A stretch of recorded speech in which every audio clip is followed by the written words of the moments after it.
Bilgehan Ozturk, he's a researcher at the SETA Foundation and joins me live also from Ankara. Bilgehan, Erdogan calls the attack on Turkish soldiers a turning point in Syria for Turkey, and he's drawn a firm line. If the Syrian regime doesn't heed Erdogan's warning, what are we looking at here? Could we potentially see a war between Syria and Turkey? Well, somehow this statement was inevitable on the side of Turkey, because we lost 8 soldiers as a result of a deliberate attack by the regime, which is obviously, plain and simple, a hostile act, since the coordinates of soldiers were known to regime forces. There's no doubt about that.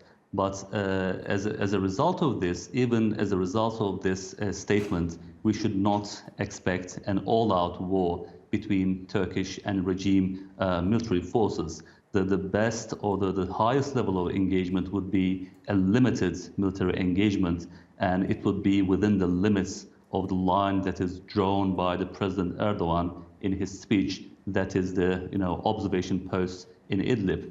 The line has been drawn as such because they have been encircled in the past, and it doesn't stop there. Its encirclement, the besiege, is not the only problem here. Beyond the observation posts, the airstrikes and the continuous attacks on the ground are continuing, and it is causing a huge wave of migrants, and it has reached an unbearable level for Turkey. That is the reason why President Erdogan drew a firm line. And as a result of this, as I said before, I'm expecting a limited engagement at the worst case scenario, but it would be limited in terms of the format of the engagement. There won't be an aerial operation, I believe, and this will be an engagement just to stop regime's forces advancement on the ground and encroachments via artillery and other land firepower vehicles. Even if we do see what you call a limited engagement, a worst case scenario, I mean, how does Turkey's military compare to Syria's? What kind of conflict could we actually see? Well, it is not a secret that there is an imbalance, in terms of the powers of both Turkish army and regime military forces.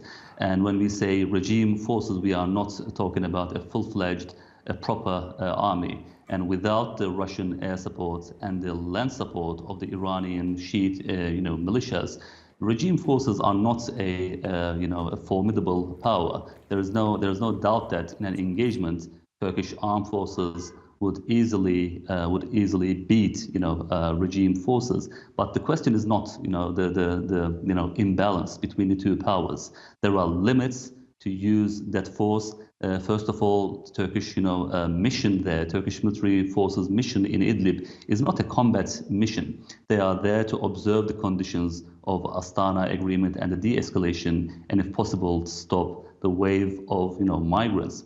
But it is just retaliating to hostile acts. But after this huge level of wave of migrants, and also the martyrdom of 8 Turkish soldiers, this mission will slightly change probably, and this will depend on contingent upon how regime will react to this deadline that is announced by the President Erdogan. And I believe until the end of February, regime will do its best to linger and also will try Turkey's decisiveness on the ground. Both Russia and regime forces will want to test Turkey's determination on the ground, and they will keep provoking and testing this determination on the ground.